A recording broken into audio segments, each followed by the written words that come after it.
Hello बच्चों, कैसे हैं आप सभी लोग। स्वागत है आपका मेरे यूट्यूब चैनल पीक परफॉर्मर्स में। तो बच्चों, आज हम पढ़ने जा रहे हैं शब्द रचना, उपसर्ग एवं प्रत्यय। सबसे पहले हम उपसर्ग पढ़ेंगे। उपसर्ग क्या है? उपसर्ग वे शब्दांश हैं जो मूल शब्दों के पहले जुड़कर उनके अर्थ में कुछ विशेषता या परिवर्तन उत्पन्न कर देते हैं, उपसर्ग कहलाते हैं। जैसे मान, मान में हमने अभी को जोड़ दिया, अभी उपसर्ग लगाकर क्या बन गया?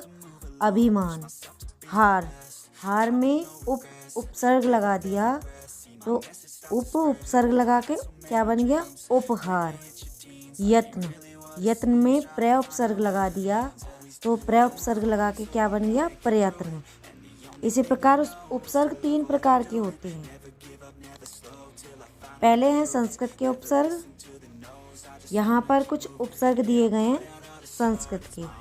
अधिकार, श्रेष्ठता, ऊंचाई, अधि उपसर्ग के। अनु उपसर्ग लगा के कुछ वर्ड बनाए गए हैं। अनुकरण, अनुरूप, अनुगमन, अनुशासन। उपसर्ग लगाकर बनाए गए हैं अप उपसर्ग लगाकर बनाए गए हैं अपमान, अपवाद, अपकार, अपकीर्ति आदि। अब उपसर्ग लगाकर बनाए गए हैं अवनत, अवसाद, अवगुण, अवनति आदि। उपसर्ग लगाकर बनाए गए हैं आगमन, आजीवन, आचरण, आक्रमण, आदान, आजन्म आदि। उपसर्ग लगाकर बनाए गए हैं उपनाम, उपवन, उपकुल, उपमंत्री, उपस्थित, उपाचार्य। इसी प्रकार दुर्ग, नी और निश, परापरी, प्रति और सु उपसर्ग लगाकर यहाँ पर वर्ड बनाए गए हैं। इसी प्रकार नंबर 2 पर आते हैं हिंदी के उपसर्ग। हिंदी के उपसर्ग कौन से होते हैं? आ उपसर्ग लगाकर बनाया गया है अचेत, अस्थाई, अमूल्य, अथाह, अज्ञान, अधर्म, अलौकिक, असंभव। अठ उपसर्ग लगाकर बनाए गए हैं अठवारा, अठगुना, अठकोश,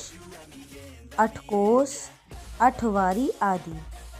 अध उपसर्ग लगाकर बनाए गए हैं अधकच्चा, अधपका, अधमरा, अधखिला। इसी प्रकार यहाँ पर उन, कु, नी, ती, चौ, छ, बिन, स और सु उपसर्ग लगाकर वर्ड बनाए गए हैं जिन्हें आप पढ़ सकते हैं।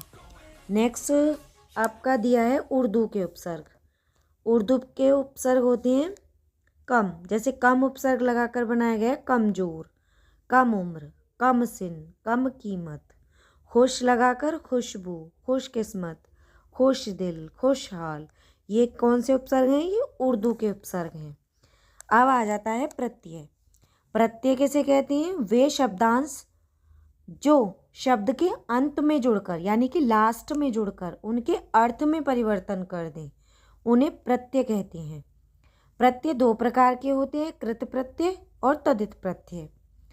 कृत प्रत्यय होते हैं ऐसे प्रत्यय जो धातुओं के अंत में जुड़ते हैं, कृत प्रत्यय कहलाते हैं। जैसे होन, होन में हार प्रत्यय जोड़ दिया तो होनहार हो गया, ये कृत प्रत्यय है। नेक्स्ट है और कृत प्रत्यय के 5 भाग होते हैं। कृतवाचक प्रत्यय, कर्मवाचक प्रत्यय, करणवाचक प्रत्यय और भाववाचक प्रत्यय। क्रियावाचक प्रत्यय। कृतवाचक प्रत्यय होता है जिस क्रिया से करने वाले का बोध हो उसे कृतवाचक प्रत्यय कहते हैं। जैसे खवैया, गवैया, भुलक्कड़, घुमक्कड़। ये कर्मवाच्य प्रत्यय होते हैं जो प्रत्यय कर्म में जुड़कर कर्म का बोध कराते हैं, तो कर्मवाचक प्रत्यय कहलाते हैं। जैसे भरनी, नचनी, बिछौना, खिलौना, ये सब ये कर्मवाच्य हैं। नंबर 3 पर है करणवाच्य, करणवाचक प्रत्यय। तो करणवाचक प्रत्यय जिनसे क्रिया के कारण का ज्ञान हो उन्हें करणवाचक प्रत्यय कहते हैं। जैसे पढ़ना, लिखना, खाऊ, भाऊ, ढक्कन, मक्खन, ये सब करणवाचक प्रत्यय हैं। नेक्स्ट है आपका भाववाचक प्रत्यय। भाववाचक प्रत्यय कौन से होते हैं? इन प्रत्ययों के मेल से भाववाचक संज्ञाएं बनाई जाती हैं। जैसे आवट प्रत्यय लगाकर मिलावट, सजावट, बनावट। आवा लगाकर पछतावा, दिखावा। आई पढ़ाई, चतुराई, भलाई। ढलान, उठान, उड़ान, ये सब भाववाचक प्रत्यय हैं। नेक्स्ट है आपका क्रियावाचक प्रत्यय। जिन प्रत्ययों के से क्रियावाचक या अर्थ वाली क्रियाएं बनाई जाती हैं उन्हें क्रियावाचक प्रत्यय कहते हैं। जैसे खाकर, पढ़कर। गाना, सोना। खाना, खाया, पिया। नहाता, जाता। बैठा, जागा। ये सब कौन से हैं? ये क्रियावाचक प्रत्यय हैं। नंबर 2 पर आता है आपका तद्धित प्रत्यय। तद्धित प्रत्यय कौन से होते हैं? जो प्रत्यय संज्ञा, सर्वनाम अथवा विशेषण के अंत में जुड़ते हैं उन्हें बोलते हैं तद्धित प्रत्यय।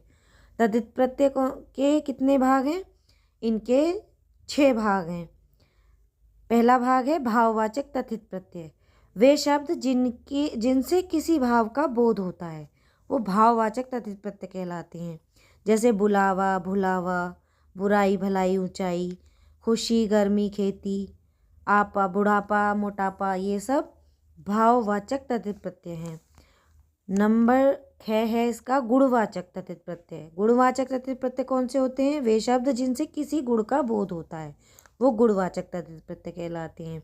जैसे कृपालु, दयालु, नैतिक, वैदिक, मौलिक, मानवीय, भारतीय, राष्ट्रीय।